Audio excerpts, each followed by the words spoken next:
जय हिंद दोस्तों। देखिए, आपका बहुत बहुत स्वागत है आज की इस वीडियो में। तो गाइज़, शुरू करते अपनी वीडियो को बिना देरी करे। बस आप लोगों से एक ही बात कहनी है कि अगर आप लोगों ने टेलीग्राम चैनल जो है वो ज्वाइन नहीं किया है, तो आप जाइए और फटाफट से टेलीग्राम चैनल को ज्वाइन कर लीजिए। आपको पता है कि यहाँ पर जो ये इस नंबर पर अगर आप मुझे टेली मैसेज करोगे कि सर आप हमें व्हाट्सअप ग्रुप में ज्वाइन कर दो, तो मैं आपको इस नंबर पर व्हाट्सअप ग्रुप में भी ज्वाइन कर दूंगा। ठीक है, तो बिना देरी करे स्टार्ट करते हैं अपनी वीडियो को। और सबसे पहला क्वेश्चन देखते हैं क्या होने वाला है। देखिए, पहला क्वेश्चन है कि मगध की निम्नलिखित शासक को उनके शासन के कालक्रम में लिखिए। जैसे सबसे पहले बात करते हैं सर, तो इसके लिए आपको मगध साम्राज्य पूरा का पूरा याद होना चाहिए, तभी आप इस क्वेश्चन को जो है वो सही कर पाओगे। ठीक है, लेकिन अगर मैं एक मोटे मोटे तौर पर बात करता हूँ, तो सबसे पहले देखिए इसका जो बिंबिसार है, ठीक है, हर्यक वंश का राजा हुआ था बिंबिसार। तो सबसे पहले तो गाइज यहाँ पर बिंबिसार आएगा। बिंबिसार का जो पुत्र था गाइज वो था अजातशत्रु। तो अजातशत्रु का बेटा कौन हो गया? डी हो गया। ठीक है, और अजातशत्रु का बेटा था बिंदुसार, यानी कि ऑप्शन नंबर ए। और सबसे बाद में था अशोक। तो बी डी ए सी जो यहाँ पर क्रम बनता है, ये बनता है guys B D A C, option number C वाला यहाँ पे करेक्ट आंसर बनता है। ठीक है, तो गाइज वीडियो थोड़ी लंबी होगी तो इसलिए हम थोड़ा जल्दी जल्दी करेंगे। तो यहाँ पर मैं आपको मगध साम्राज्य के बारे में थोड़ी सी जानकारी बता देता हूँ, जो एग्जाम के लिए प्रोस्पेक्टिव से बहुत इंपॉर्टेंट होने वाली है। सबसे पहले बात करते हैं सर, मगध साम्राज्य जो भारत में 684 लेकर के 320 ईसा पूर्व तक उसने शासन किया था। मगध साम्राज्य के संदर्भ में दो महान महाकाव्य रामायण और महाभारत से मिलता है। ठीक है, रामायण और महाभारत में इसका जिक्र करा गया है, इसलिए मगध साम्राज्य को हम पढ़ते हैं। दूसरी चीज़ अगर बात करते तो तीन राजवंश थे जिन्होंने 544 ईसा पूर्व में से 322 ईसा पूर्व तक मगध साम्राज्य पर शासन करा था। ठीक है, तीन वंश थे, वो कौन कौन से थे देखो।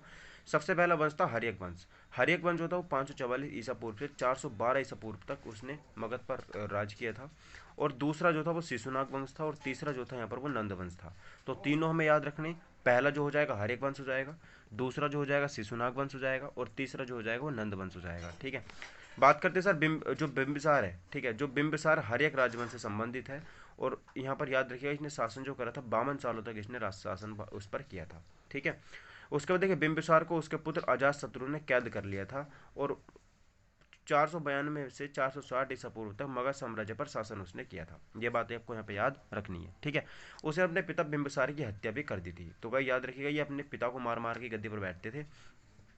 तो बिंबिसार का पुत्र कौन हो जाता है? अजातशत्रु। और अजातशत्रु को जैसे इसने अपने पिता के साथ करा, ऐसे ही अब देखो इसके साथ भी होगा। जैसे बिंदुसार मौर्य वंश के संस्थापक चंद्रगुप्त मौर्य के पुत्र थे। बिंदुसार कौन थे? चंद्रगुप्त मौर्य के पुत्र थे। उन्होंने 298 ईसा पूर्व से तक शासन करा, और उन्हें संस्कृत साहित्य यानी कि अमित्र घात, ठीक है, के रूप में भी जाना जाता है। तो बिंदुसार जो थे मौर्य संस्थापक चंद्रगुप्त मौर्य के पुत्र यहाँ पर हो जाते हैं। ठीक है दोस्तों, चलिए बात करते हैं सर यहाँ पे देखो। उसके बाद तो यहाँ पर सबसे पहले बिंब कौन हो जाता है? मेरा बिंबिसार हो जाता है। बिंबिसार के बाद में कौन हो जाता है? अजातशत्रु। अजातशत्रु के बाद में कौन हो जाएगा? बिंदुसार। ठीक है, और बिंदुसार का बात करते हैं तो स्ट्रैबो ने उन्हें अमित्र अमित्र यहाँ पर एलिट्रोचैड्स नाम दिया है, जो अमित्र घात नाम के गिरी। अरे छोड़ो इसको, क्या है ये पता नहीं। ठीक है, अब देखो यहाँ पर कि यहाँ पर उनके दो बेटे थे, सुमन और अशोक। जो यहाँ पर बिंदुसार थे उनके दो बेटे थे, एक का नाम था सुमन और दूसरे का नाम था अशोक।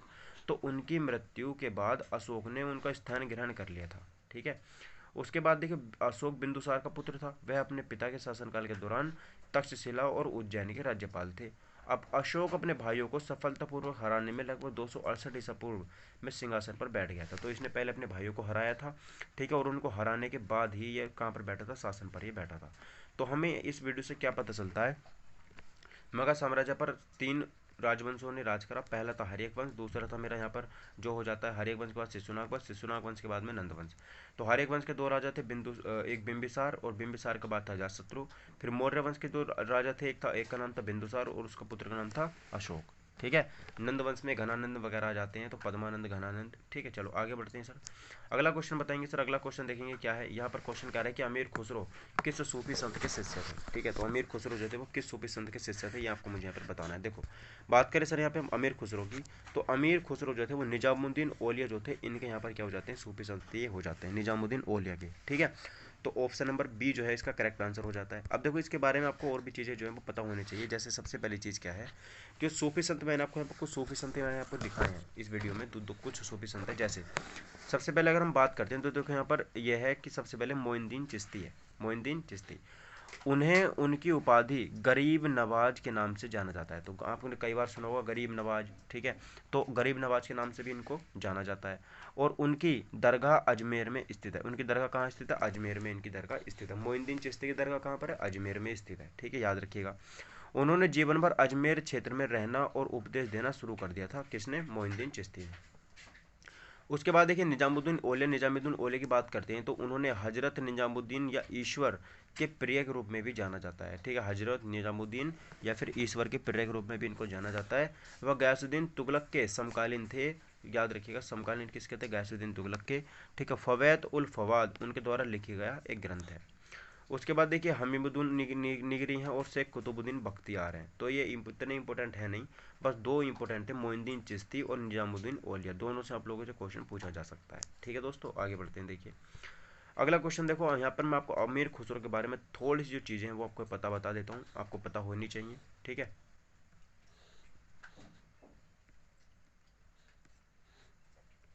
देखिए बात करते सर अमीर खुसरो के बारे में, तो यह वह एक इंडो फारसी सूफी फ़कीर था। कौन था? इंडो फारसी सूफी फ़कीर था। वह शेख निजामुद्दीन औलिया के शिष्य थे। निजामुद्दीन औलिया के शिष्य कौन थे? अमीर खुसरो थे। वह दिल्ली सल्तनत के विभिन्न शासकों के अधीन उन्होंने काम किया है, मतलब रहे हैं। खलीफ ए बारी उनकी महान कीर्ति थी। यह कार्य विश्व के सबसे पुराने मुद्रित शब्दकोश के रूप में भी जाना जाता है। उन्हें कव्वाली के जनक के रूप में जाना जाता है। तो याद रखिएगा अमीर खुसरो को कव्वाली के जनक के रूप में जाना जाता है। तूती ए हिंद या भारत का तोता, तोता ए हिंद की उपाधि से भी किसे नवाजा गया है? अमीर खुसरो को। तो इनसे दो चीज़ आपको याद रखनी है। पहला, कव्वाली का जनक किसे कहा जाता है? तो अमीर खुसरो को। और तोता हिंद किसे कहा जाता है? तो ये भी अमीर खुसरो को। निजामुद्दीन औलिया के शिष्य थे ये, ठीक है। तो ये इंपॉर्टेंट चीज़ है जो याद रखनी है। उसके बाद देखिए मोहम्मद निजामुद्दीन औलिया को हजरत निजामुद्दीन के नाम से भी जाना जाता है इनको, और दूसरा नाम क्या है इनका? हजरत निजामुद्दीन। और महमूद इलाही भारतीय सूफी सुन्नी मुसलमान विद्वान चिश्ती क्रम में सूफी संत थे और भारतीय उपमहाद्वीप के सबसे प्रसिद्ध सूफियों में से ये एक थे, ठीक है। तो यहाँ पर ये भी चीज़ है, आपको इसको पढ़ लेना आपके सामने जो मैंने यहाँ पे दिखाई हुई है, ठीक है। चलिए आगे बढ़ते हैं हम अपने अगले क्वेश्चन की तरफ। अगला क्वेश्चन देखते हैं क्या होगा। देखिए बात करते थे वारेन हेस्टिंग जो था वो बंगाल में पहले गवर्नर बने थे, कब बने थे? वारेन हेस्टिंग बंगाल के पहले गवर्नर जो थे वो कब बने थे? तो गाइस याद रखिएगा जो वारेन हेस्टिंग है बंगाल के पहले गवर्नर बने थे गाइस 1773 को। जो सबसे डी वाला ऑप्शन है वो यहाँ पर दुबक गया, इसी में इसका सही आंसर हो जाता है। तो देखिए बात करते हैं सर यहाँ पे वारेन हेस्टिंग के बारे में।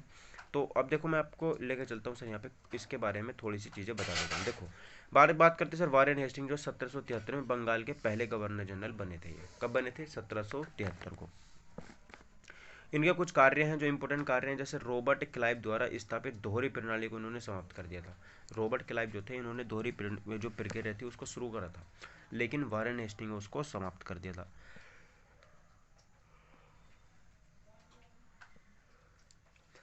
इनके कार्यकाल में रेगुलेटिंग एक्ट जो 1773 इनके कार्यकाल में आया था। आप देख पा रहे हो 1773 जो था वो इनके कार्यकाल में आया था। अच्छा, पहला आंग्ल मैसूर युद्ध जो था और दूसरा आंग्ल मराठा युद्ध लड़ा गया था इन्हीं के शासनकाल में। और दस्तक की व्यवस्था को समाप्त इन्होंने कर दिया था, ठीक है। दस्तक की सुविधा को किसने समाप्त किया था? तो यहाँ पर याद रखिएगा वारेन हेस्टिंग ने समाप्त किया था।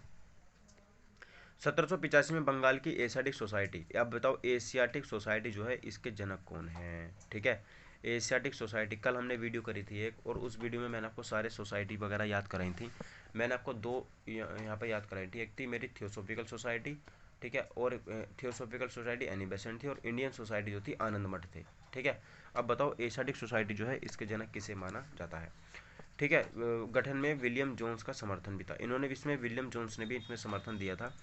उनके कार्यकाल के दौरान पिट्स इंडिया 1784 भी यहाँ पे पारित तो हुआ था। 1774 का रोहिल्ला युद्ध इनके सामने लड़ा ही गया था, ठीक है। तो चाहे याद रखिएगा ये थे कुछ वारेन हेस्टिंग के बारे में जो मैंने आपको यहाँ पे बता दिया। अगला देखिए, अगला क्वेश्चन की तरफ मूव करते हैं सर। अगला क्वेश्चन यहाँ पे क्या हो जाएगा? देखिए संस्कृत में रामायण जो किसके द्वारा लिखी गई थी? बताएंगे संस्कृत में रामायण किसके द्वारा लिखी गई है?